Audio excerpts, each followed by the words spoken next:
မင်္ဂလာပါရှင်ဒီနေ့ကတော့ grade 1 grade 2တတမမီတို့အတွက်သင်ချာနဲ့ပတ်သက်တဲ့အပေါင်းသင်ခန်းစာလေးကိုဖော်ပြပေးပါမယ်ရှင်တတမမီတို့နားလည်လွယ်မဲ့နည်းလမ်းလေးဖြစ်ပါတယ်10ရမယ့်တွဲဖက်ကိန်းများပေါ့ဒါလေးကိုအရင်ဆုံးလွယ်လွယ်ကူကူနဲ့နားလည်လွယ်ဖို့ပေါ့နော်ပြောပြပေးရမှာပါ1ကို9နဲ့တွဲဖက်မယ်ဆိုရင်10ရတယ်2ကို8နဲ့တွဲမယ်ဆိုရင်10ရတယ်စသဖြင့်ပေါ့နော်အခုဒီမှာပန်းသီးလေး3လုံးနဲ့ပန်းသီးလေး9လုံးပေါင်းလိုက်တယ်10ဒါဆိုရင်3ရဲ့တွဲဖက်ကိန်းက9ဒါဆိုရင်ဒီတရိကံလေးထဲမှာ10ရဖို့3ကိုပေးထားတယ်10ရဖို့ဒီမှာဘယ်လောက်ဖြည့်ရမလဲ9ဖြည့်ရမယ်အဲ့လို9ဖြည့်လိုက်ရင်3နဲ့9နဲ့ပေါင်းလိုက်ရင်10ရဒါဆိုရင်3ရဲ့တွဲဖက်ကိန်းက9ဖြစ်တယ်ဒီမှာလည်းဒီ trigon လေးထဲမှာ10ရဖို့4ကိုပေးထားတယ်4ရဲ့တွဲဖက်ကိန်းကဘာလဲ4ရဲ့တွဲဖက်ကိန်းက6ဒါဆိုရင်4နဲ့6နဲ့ပေါင်းရင်10ရတယ်4ရဲ့တွဲဖက်ကိန်းက6ဖြစ်တယ်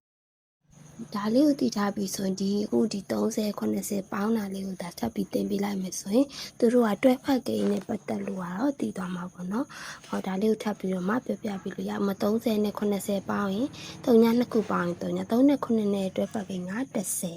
ဆိုရင်100အဲ့လိုပဲ40နဲ့60နဲ့ဆိုရင်လည်း3ည2ခုပေါင်းတာက3ည4နဲ့6နဲ့ကတွဲဖက်ကိန်းတွေဖြစ်တယ်ဆိုတော့10ဒါဆိုရင်40နဲ့60နဲ့ပေါင်းတာက100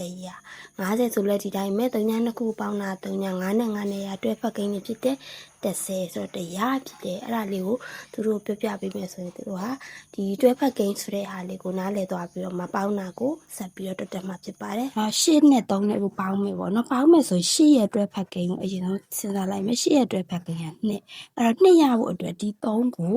2နဲ့1နဲ့ပေါင်းမယ်ဆိုရင်3ရတယ်ဒါဆိုရင်ဒီ2ကိုဘယ်သူနဲ့တွားပြီးတွဲဖက်လို့ရလဲဆို8နဲ့တွဲဖက်လို့ရအဲ့ဒါက10ရဒီ10ကိုဒီ1နဲ့လာပေါင်းလိုက်ရင်ရပြီဒါဆို10နဲ့1နဲ့က7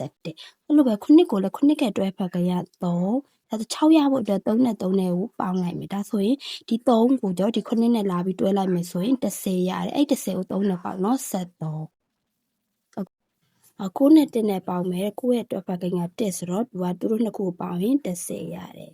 15နဲ့8နဲ့ပေါင်းမယ်15နဲ့8နဲ့ကိုဘယ်လိုပေါင်းမလဲဆိုလို့ရှိရင်9နဲ့8နဲ့ကိုပေါင်း9နဲ့8နဲ့ပေါင်းမယ်ဆိုတော့9ရဲ့တွဲဖက်ကိန်းက9ရဲ့တွဲဖက်ကိန်းက9 8ကို9နဲ့ဘာနဲ့တွဲခွဲလို့ရလဲဆို3နဲ့ခွဲလို့ရဒါဆိုဒီ9ဒီ9နဲ့ပေါင်းလိုက်ရင်10ရမယ်အဲ့ဒီ10ကို3နဲ့ပေါင်းတော့73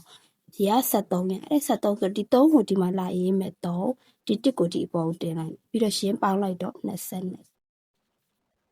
ခုလိုကြည့်ရှုပေးတဲ့အတွက်ကျေးဇူးတင်ပါတယ်ရှင်